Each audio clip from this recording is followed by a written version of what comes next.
mec, Moustapha Viki, un pèlerinage qui a été une sorte de traversée de désert, du désert bien sûr, pour de nombreux Guinéens de ce côté. Il faut dire qui réclament même la tête de l'actuel secrétaire général de la Ligue islamique. Il faut dire que l'amateurisme gouvernemental est en train d'impacter sérieusement la religion, notamment le Hajj et la fête. Avant de parler du Hajj, il faut parler du bazar qui a caractérisé la célébration de l'Aïd el-Kébir. Par exemple, ici au stade de Nongo, il y a un premier lot qui a prié à l'intérieur et un second lot dehors qui n'a pas pu prier, n'a pas pu assister à la prière dirigée par l'imam. Sans compter la mauvaise organisation dans d'autres quartiers tels qu'Amdallah et ainsi de suite. Pour revenir à ce Hajj, Khalil, c'est juste extraordinaire qu'on assiste à un Hajj, l'un des plus mauvais Hajj de mes 3 décennies d'existence en Guinée.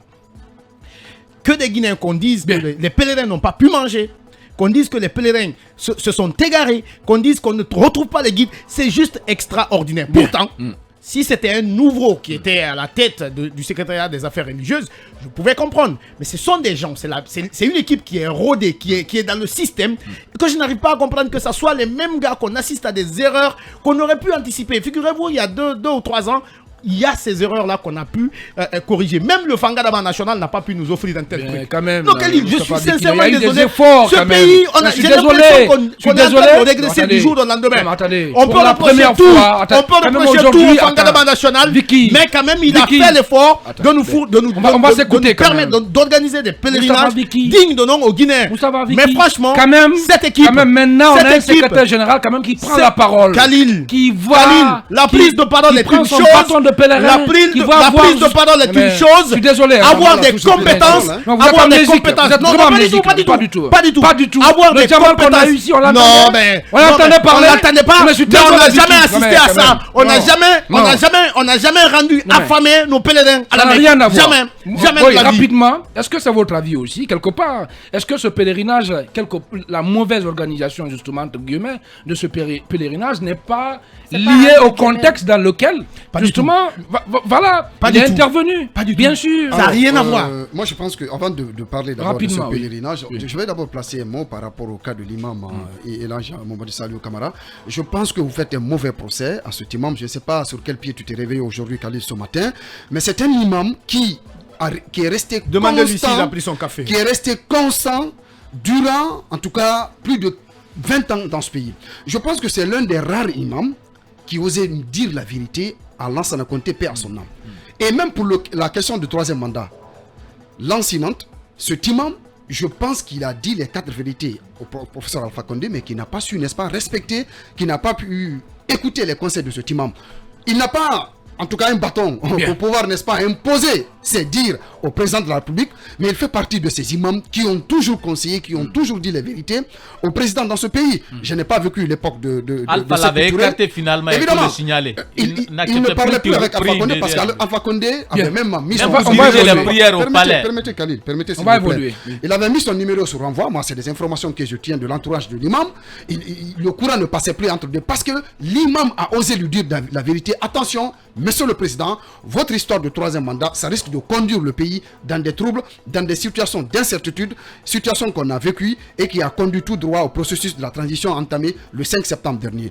Alors, je pense que vous faites un mauvais procès à cet imam. Son sermon de samedi a été un sermon responsable comme toujours. Il a toujours invité les Guinéens à l'unité, à la paix, à la cohésion sociale. Ce sont des valeurs sans lesquelles notre société est vouée à l'échec. Mais je pense qu'aujourd'hui, cet imam, il va rester constant parce qu'il n'est pas comme les autres imams. Il s'autosuffit, hein. Il est cultivateur. Il ne passe pas de bureau en bureau, de ministère en ministère pour aller quémander de l'argent. Moi, j'ai vécu pendant plus de 20 ans dans le même quartier que cet imam. Je le connais, je connais sa famille, je connais l'éducation qu'il a inculquée, qu'il a donnée à ses enfants. Quand vous rentrez dans sa cour, je vous assure, c'est le respect des principes islamiques.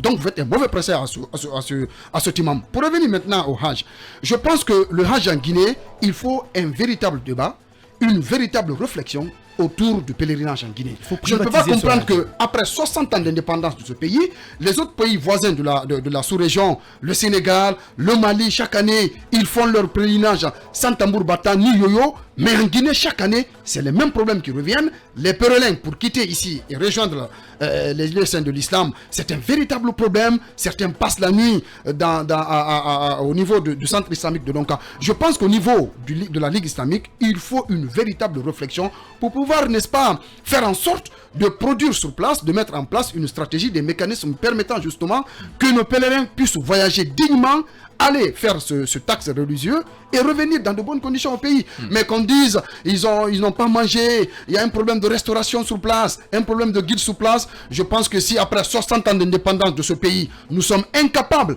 d'organiser des hajj dignes de son nom, c'est que peut-être il faut remplacer les Guinéens. Khalil, pire, c'est que au-delà des 65 millions de francs guinéens que certains pèlerins ont payés, d'autres étaient obligés de débourser près de 10 millions pour une espèce de validation du dossier qu'on ne comprend pas. Alors finalement, est-ce que c'était les 65 millions étaient vraiment le montant que chaque pèlerin devait débourser pour assister à cet acte religieux, ou finalement il y a encore cette autre corruption qui est née derrière, qui a accompagné tout ce processus. Franchement, c'est du gros n'importe quoi pendant ce pèlerinage 2022. Il faut peut-être aller vers les états généraux du secteur du pèlerinage. À mon humble avis, il faut privatiser le pèlerinage en Guinée. Ça va nous sortir de cette susciter une réflexion autour du pèlerinage. Vraiment. Je pense que sinon, chaque année, c'est qu'on fait subir à nos parents. C'est de pire en pire. Je pense que c'est pas bien. Il est 8h passé de 31 minutes sur la pendule horaire du studio central de Film Guinée. Merci de votre fidélité.